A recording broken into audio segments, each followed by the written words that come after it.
with our children and women, and to build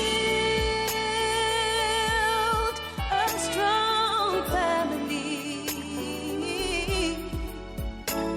to build your integrity, giving hope, giving light, bringing peace to our world, and this is the real movement.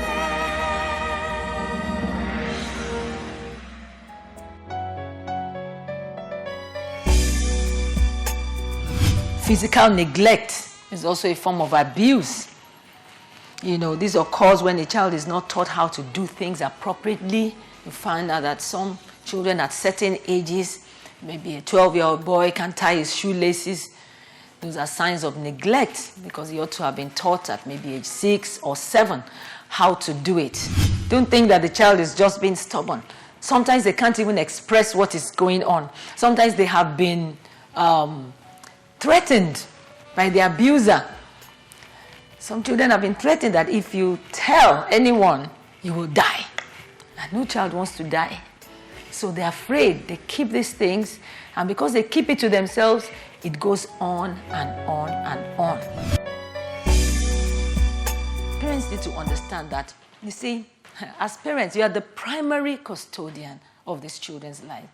You are the number one. It's you that God is going to ask about this child at the end of the day.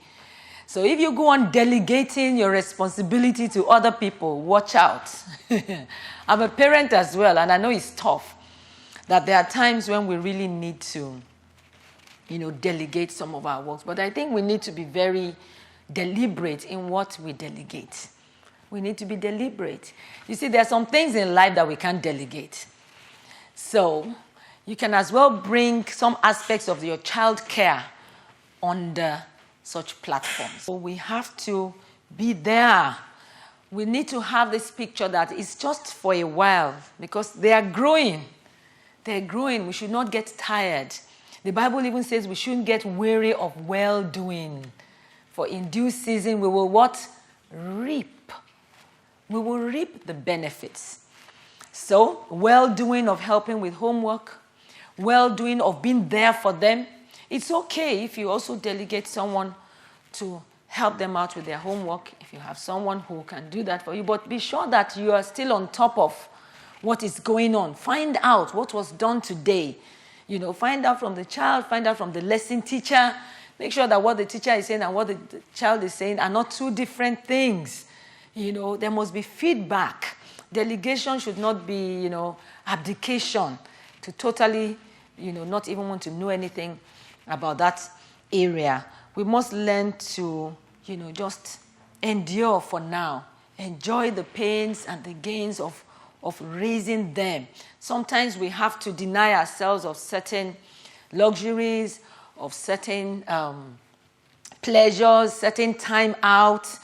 We're not saying don't take time out as mothers, as fathers, to enjoy yourself. And at such times, you explain to the child, look, mommy needs to have her me time, her day off. Okay, so you be good, you're going to do this while I'm away. But don't make it a habit of always being absent. We have to be there, and we have to be sensitive and vigilant. Look, your child won't need your physical presence so much when he's 18, 19, 20, 25-year-old. No. So we have to really be there while they are young. You see, people who are predators, people who abuse young children, they've watched. Some of them have seen that, the protection is not really there. They've seen some labs, they've seen some loopholes, and they know they can come in without being noticed that something is going on. So for the person that is really vigilant and on top of their game concerning their child, those who are predators will look at it and feel this might be a tough one. Let me go and try and explore somebody else. So be there for your children. Teach your children not to be greedy. You may not have everything. You may not have all the money. Your child may say, I want this, I want that, my friend has. But educate your child that you are working hard, you are working towards it, and make sure that you are working towards it anyway. So we also should not be lazy. They should be appreciative. We should teach them to be grateful, to be grateful. In today's culture, young people, adults alike, the word commitment is very shallow these days. People are no longer very committed to what is theirs.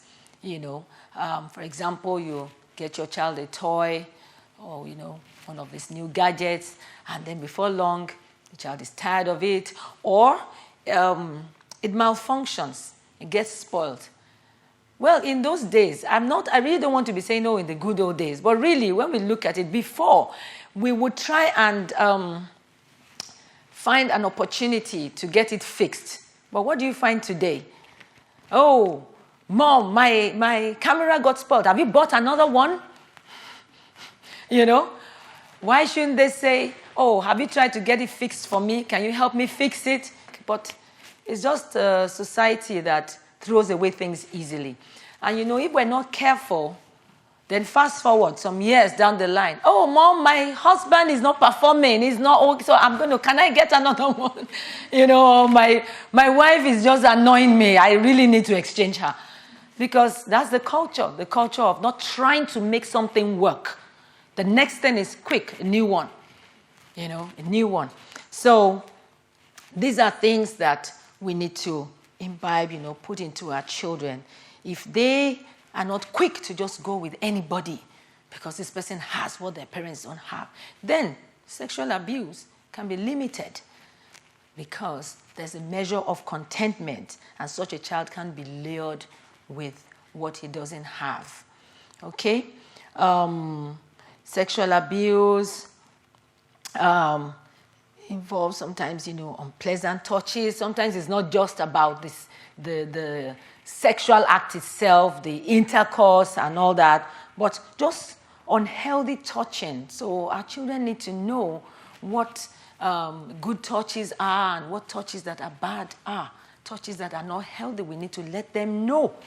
If someone touches you in certain parts of your body, that is not okay, because that is just reserved for you alone. It's not reserved for anyone to touch. And also, it's good to encourage them about communication, about good feedback. Let your child or that young person that is in your care, maybe you're a guardian to a particular child, you may not have a child of your own yet, but you have been entrusted with this particular child. You have to tell the child that the child must communicate with you, must give you feedback, must tell you, for example, you say, ask, how was your day? Don't be satisfied with just fine, and that's all. Fine, how fine was it? You want to know, a bit more detail. And also, we also need to not always look like we're always in a hurry. Because some of these children, because we look like we're always in a hurry, they feel, well, why should I bother? Why should I stress my parents? They look like they don't have the time, We must always sometimes just have that, just slow down and say, is there anything you want to talk about? Is there anything bothering you? Yes, you have 1,001 things you want to do, but make out that time, because you just might stumble on something that you'll be able to correct before, before it goes too far. So we also need to let them know that when people use words, for example, calling a girl a slut, using words that are just sexually perverse, you are not to accept those things. Encourage your young ones not to accept those things, because that is where it starts from. It starts from the verbal abuse, making jokes about sensitive parts of their bodies, making very raw jokes. Let your child know that that should not be tolerated, because young children that don't frown at such things, and such people that are making such jokes, it could be their friends in school, it could be an older person. That person already knows what they are planning, because they're already weakening the child's resolve. They already begin to put it to the child that, okay, this is acceptable, this is acceptable. So where does the child draw the line? But the child that reacts right from the onset, the proposed predator will know that, no. That means, if I just made a joke about her breasts, or if I just make it, and she's reacting this much, then definitely, if I touch her, I'm going to land a slap. I'm going to, that kind of a thing. So we have to let them know that, no, certain words around you are not acceptable, So we need to let them know, avoid people who make unpleasant sexual remarks around you. Don't look scared, be calm and confident, avoid situations. Don't let them walk around in the dark alone. Encourage them to walk in groups of 2s or 3s. In fact, 3s. If your child walks to school, I don't know which part of the world you live in, depending on where you live. If your child walks to school, some children walk to school, some children take the bus, some are dropped off by their parents. But if your children walk to school, for example, maybe the school is 2 blocks away or 2 streets away. Yeah, there's nothing wrong in that. But be careful. Let them walk in groups of 2s or 3s.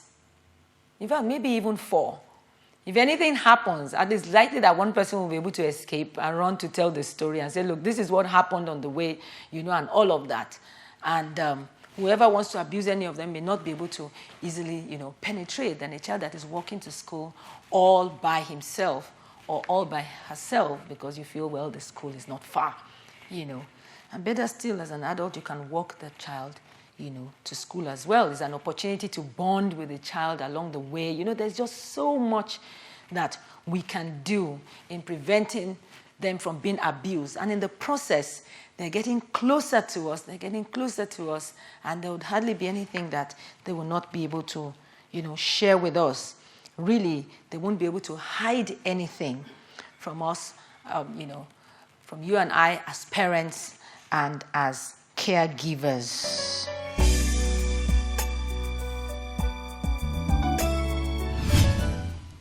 I'm divorced with 3 teenage daughters. Even though I'm a bit conservative, my siblings, all males, are so westernized or so liberal that at any time they come visiting, they hug my daughters tightly and give them a peck on the cheeks or forehead. And my issue is that I want to put a stop to this without hurting my siblings because they are all I have got after my troubled marriage. So do you think she's going overboard? It's looking like she needs to strike a balance because I hear that all the time. People don't want to offend their siblings, then they end up displacing their children. Now we've noticed again a slight deviation because a lot of people focus on the girls, the young girls being abused by some man or some boy and all that. Notice a trend now, a pattern where boys are abusing boys. Men are abusing young boys, So, because that may go on unaddressed because people are not really open to it. Yeah. What do you have to say to that? How can we handle that and why? The challenge right now in the 21st century children abusing children. So these are like 2 things. The challenge in this part of the world and globally is that, for example, if a mother and a boy comes to meet your son to say, we're going to play, you're not likely to be afraid of anything, And a girl comes to say, I'm passing the night. But what we've noticed is that a lot of boys, molest boys right now. In fact, before now, the definition for sexual abuse is a situation where the vulnerability of a minor is taken advantage of by a major. That definition has changed to a situation where the vulnerability of a minor is taken advantage of by a major or by a fellow minor. Because a lot of children are molesting children right now, and it's unaddressed. For example, in the country that I am from, Nigeria, the age that is sexually active in this country today is age 6. Wow. That has been proven all over the country. I've been to several states, and it's been confirmed. Tell us more. Yeah, a lot of them are being molested, and you have a situation where an adult molests a child. The child goes back to molest the younger ones. Children. There's a lot of incest going on in a lot of homes that people are and they're not aware. You have a situation where you have twin children, boy and girl, and they sleep in the same room, and nothing crosses your mind. A lot is happening, and it's because a lot of parents assume that their children are way too young, so they never teach them anything about sex and sexuality education. Because unfortunately, and you don't blame them because their parents never taught them anything. The only thing any mother would say to anybody in my generation, oh, you started menstruating, if a man touches you, get pregnant. You know, it won't work in the 21st century. I was in Port Harcourt in Rivers State, and then an 8-year-old told me that in the last 3 months, he's raped 3 girls.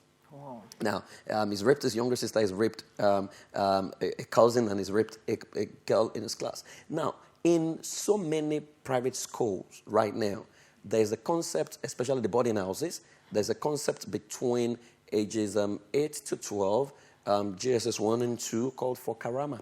It's a party in the boys' hostel where boys have sex with boys, you know, and some boys are forced into it, and they are warned not to say anything to anybody. And it's everywhere. You know, lesbianism is growing on leaps and bounds.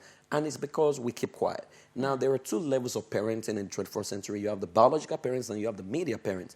The media parent is more powerful. Yeah, it's more powerful. Unfortunately, lots of parents leave their children in front of, cartoons. Unknown to them, many of the new cartoons has a bit of same-sex, has a bit of pornography, you know, right now. So parents need to come down to the level that, hey, what do we need to do?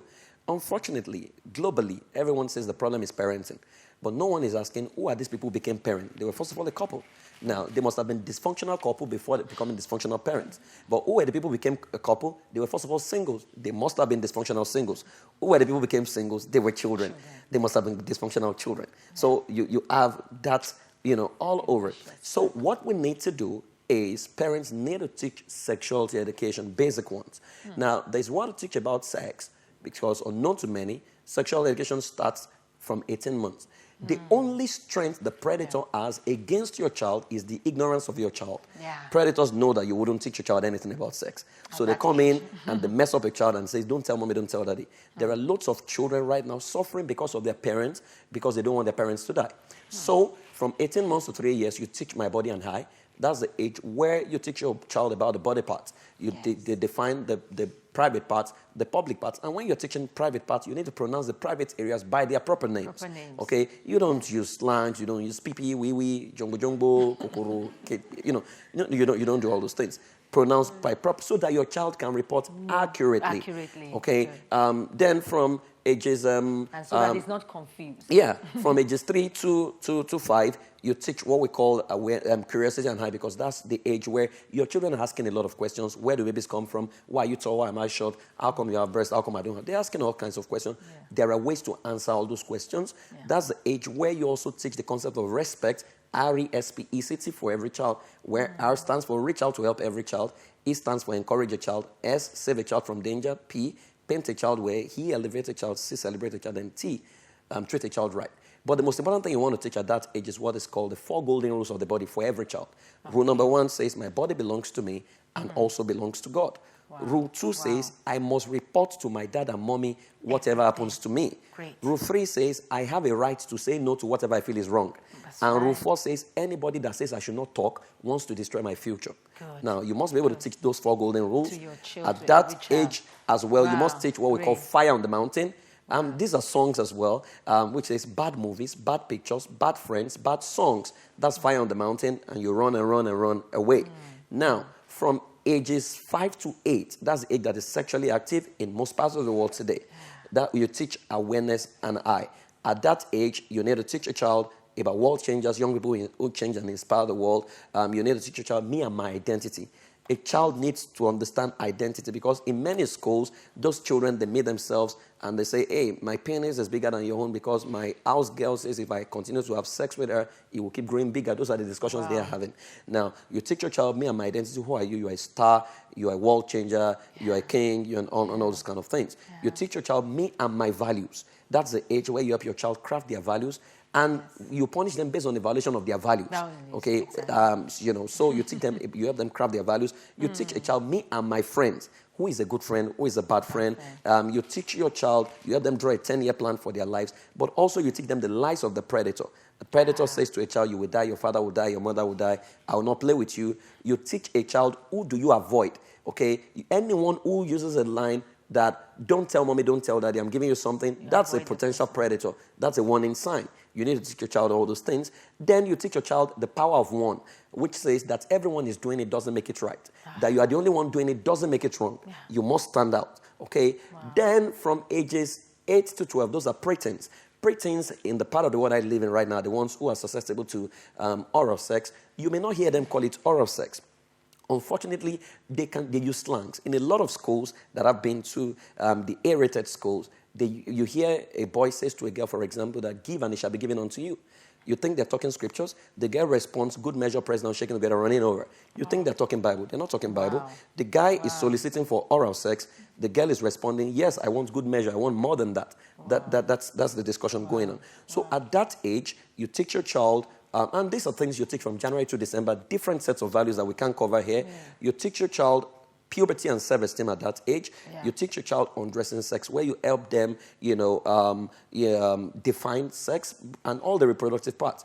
But I also tell parents that if possible, from age 8, let your daughters especially go through some form of martial arts training, like taekwondo, karate. There are girls who have been molested and raped who should not have been if they learned a bit of martial art.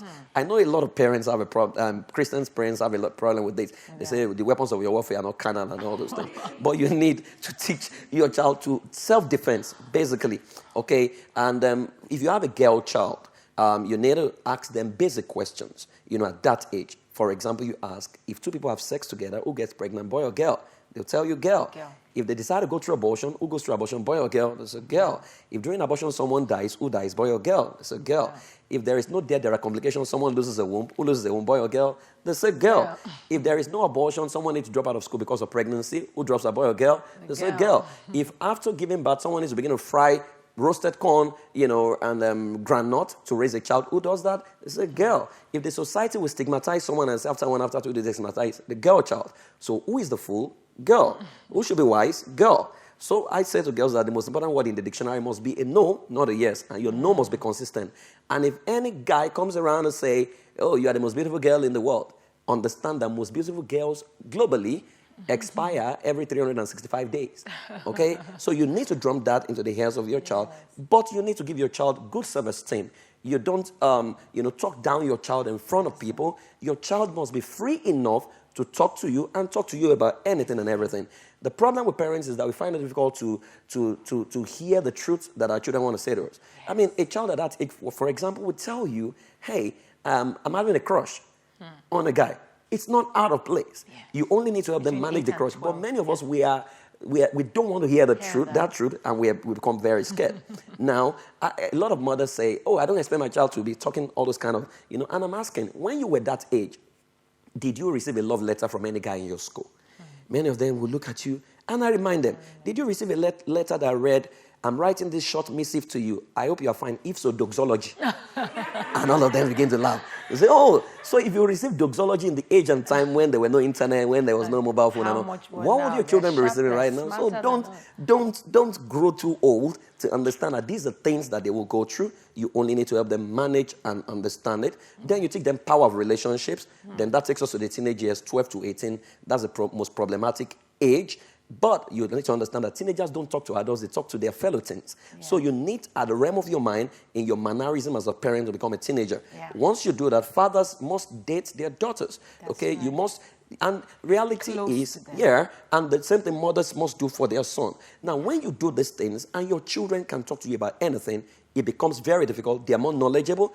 It becomes difficult for the predator to molest them because they know the 4 golden rules. Anyone that tries to interact with them, they can easily come and report. And once they report, you can take it up. Those are the things parents need to do, especially in the age and time we live in. Oh, wow, that was powerful. That was powerful. Wow. Because these things, what I see is that it thrives with secrecy. Yes. If it can be out of the bag, then that's it. You dealt a blow to it. Yes. This is so powerful. This one says, please advise me. I am being sexually abused by my uncle, whom I am living in his house with his family. I am 14 years old. He pays my school bills and other personal expenses. How do I free myself? He has threatened to send me away if I tell anyone. And I am an orphan. If if I'm sent away, that will be the end of my education, as none of my other relatives are empowered enough to support me. So we can see here that this is a case of poverty. Yeah.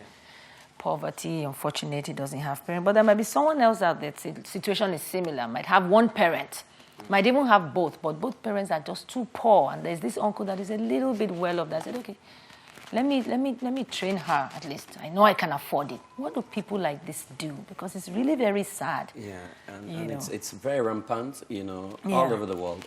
What I usually advise is, if you're listening to us, you have to understand that you're not alone. And you don't now keep, he wants to give you education, but he's sleeping with you, he's messing you up, he's molesting you. Eventually, when you have the education, you won't be your real self would have been stolen from you, and then you're not going to do anything with it. What I usually advise is, I'm sure you go to a church, you go to you need to find a way to talk to your pastor, find a way to talk to, at this age, I believe you should be in the junior church or something. Find a way to talk to people, find a way to talk to your teachers, find a way to, there are agencies all around us, there are organizations that will fight your cause. Look for a way to confide in some adult.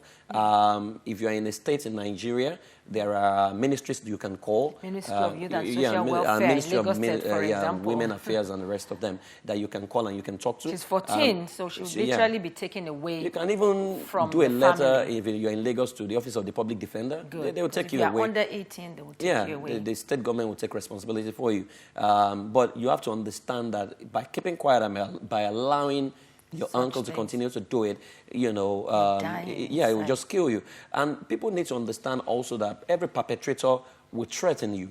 They'll tell, that's every perpetrator, will tell you if you told someone is going to die, your father is going to die. It's just a threat. It's not going to happen, okay? It's just a way to make you keep it a secret so that they can continue to have their way. As possible. So you need to, look for someone to talk to. I'm sure if you're listening to us, you can see the Real Women, website and the email address. You can send a mail. I'm sure someone will respond to you because you are a destiny that needs to be preserved, and you can't allow your uncle to mess you up. Thank you so much.